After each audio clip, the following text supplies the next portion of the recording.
Nous vous saluons tous au nom de Jésus-Christ de l'éternité et nous vous invitons à suivre votre chaîne l'Éternel TV. C'est la chaîne qui diffuse les enseignements de l'éternité que l'Éternel nous enseigne au travers de son épouse majeure de l'éternité, Jésus-Christ. L'Éternel nous enseigne aussi également au travers de Dieu, puisque l'Éternel n'a que deux épouses et un mari. Un polygame a deux épouses. L'Éternel a deux fils, a deux témoins. Il n'y a que Christ et Dieu. L'Éternel a deux oins, deux envoyés. Il n'y a que Jésus-Christ et Dieu. L'Éternel n'a que deux anges. À part les 7 anges de l'Église, mais les anges en chef, il n'y a que Michael et Gabriel. C'est Christ et Dieu. Michael, c'était Dieu. Christ, Gabriel. Durant les règnes de la première venue, c'était Dieu qui était plus grand, les chefs. Mais durant les règnes de l'éternité, c'est Jésus-Christ qui devient plus grand par rapport à son frère Dieu.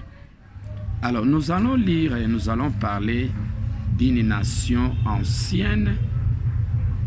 Nous allons lire Jérémie chapitre 5, verset 15. Vous descendez. La Bible dit ceci.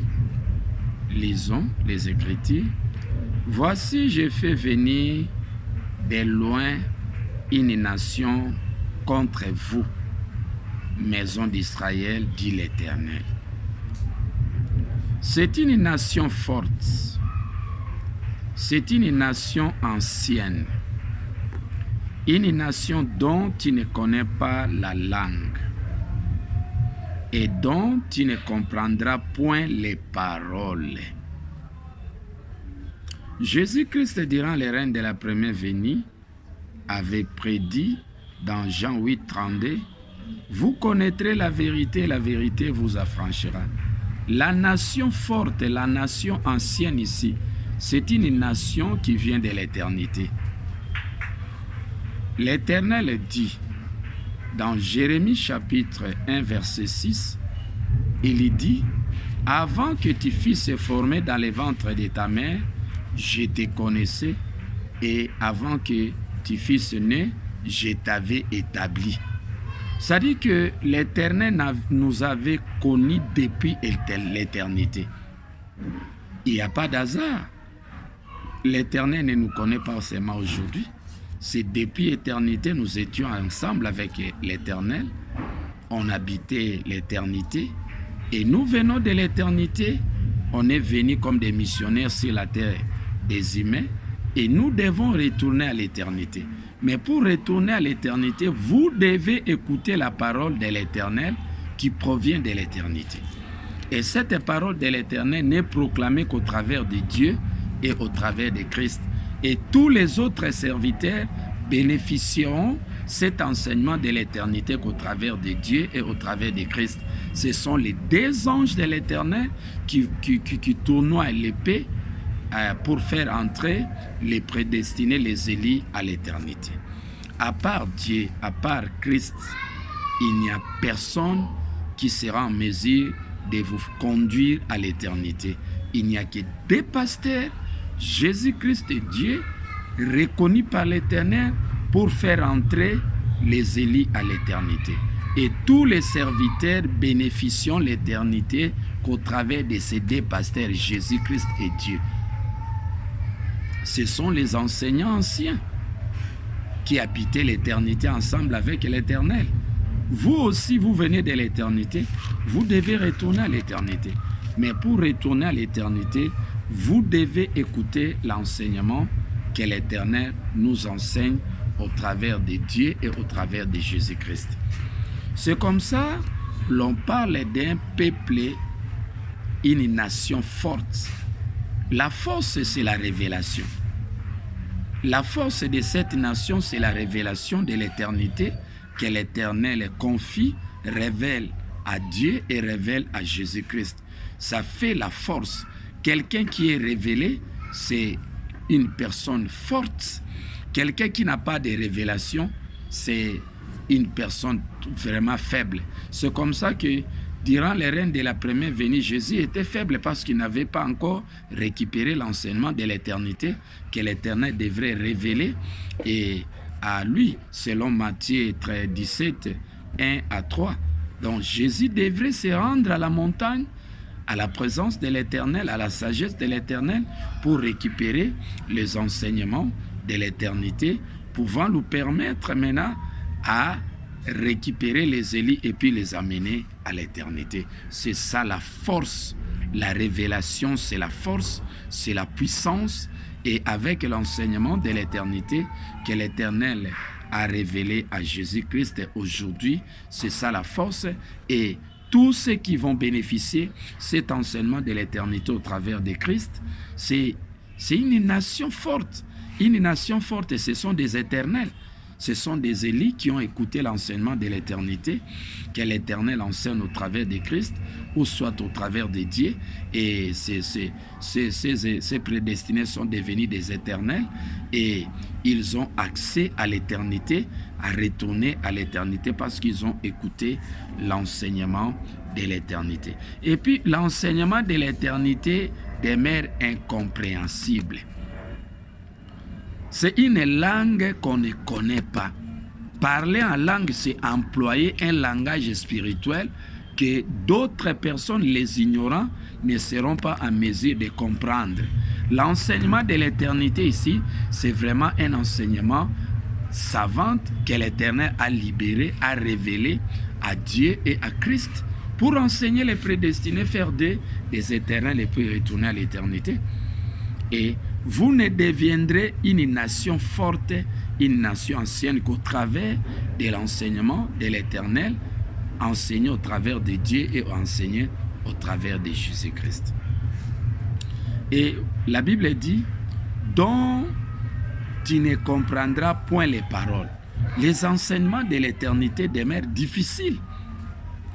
Il faut avoir l'intelligence et sagesse de l'Éternel pouvant vous permettre à comprendre ces enseignements de l'éternité.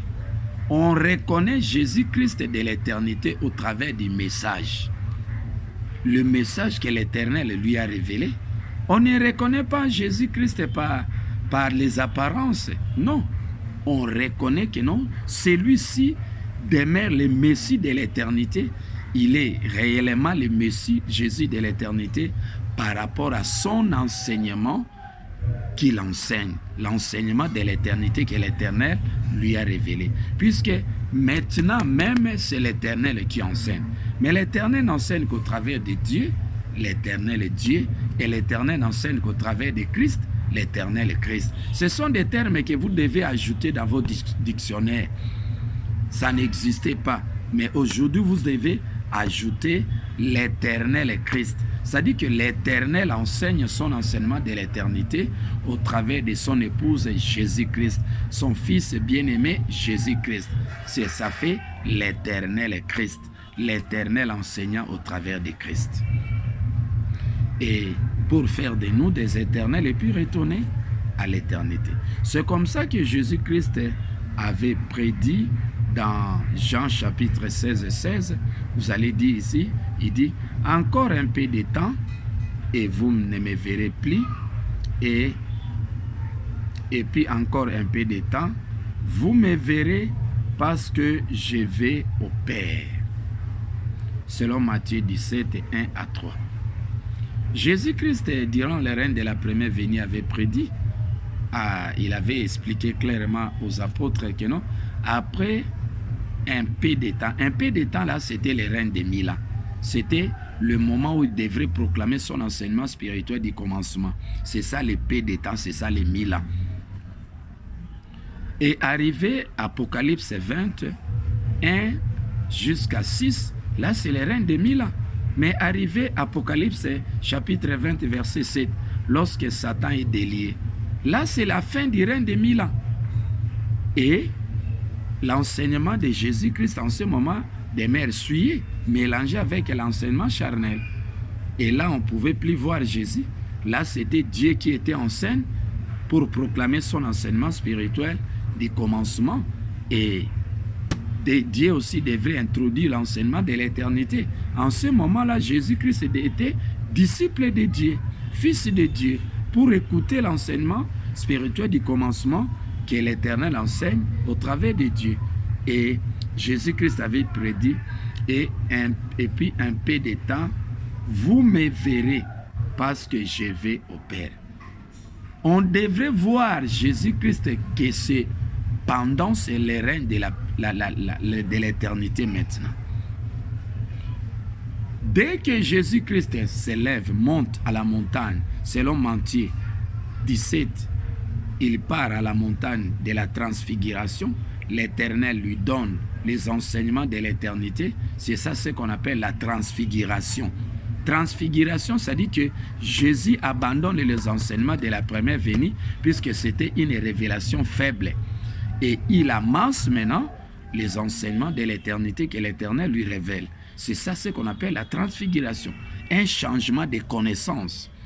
Jésus maintenant récupère les enseignements de l'éternité que l'Éternel lui révèle, et c'est ça Matthieu 17, 1 à 3. Et en ce moment-là, il ne récupère pas seulement les enseignements de l'éternité que l'Éternel lui révèle, il doit aussi récupérer les annonces que Élie, son précurseur, Élie de l'éternité, puisque sans les annonces seront comme un soubassement, un fondement pour soutenir l'enseignement de l'éternité que l'Éternel enseigne au travers de Christ. C'est comme ça que nous vous invitons, mes bien-aimés, à amasser les enseignements de l'éternité que l'Éternel nous enseigne maintenant même au travers de Jésus-Christ et de l'éternité. Ce n'est plus un sujet tabou. Jésus-Christ est un Congolais de la RDC. Si vous allez à Jérusalem, vous allez voir la carte de la RDC là-bas, à Jérusalem. Mais pourquoi l'Éternel a fait surgir la carte de la RDC? Mais c'est parce qu'il savait que Jésus-Christ de l'éternité est un Congolais. Et il lui a remis, Dieu aussi est un Congolais. Dieu en ce moment-là, il est en chair humaine. Jésus-Christ est en chair humaine. Jésus-Christ enseigne, Dieu aussi enseigne. Les enseignements de l'éternité, la porte de l'éternité est ouverte. Si vous ratez cette opportunité et vous venez en retard, mes bien-aimés, sachez-le, la porte de l'éternité sera fermée pour vous. Que l'Éternel vous bénisse et qu'il vous accorde la bénédiction, cette opportunité d'amasser les enseignements de l'éternité et puis retourner à l'éternité prochainement.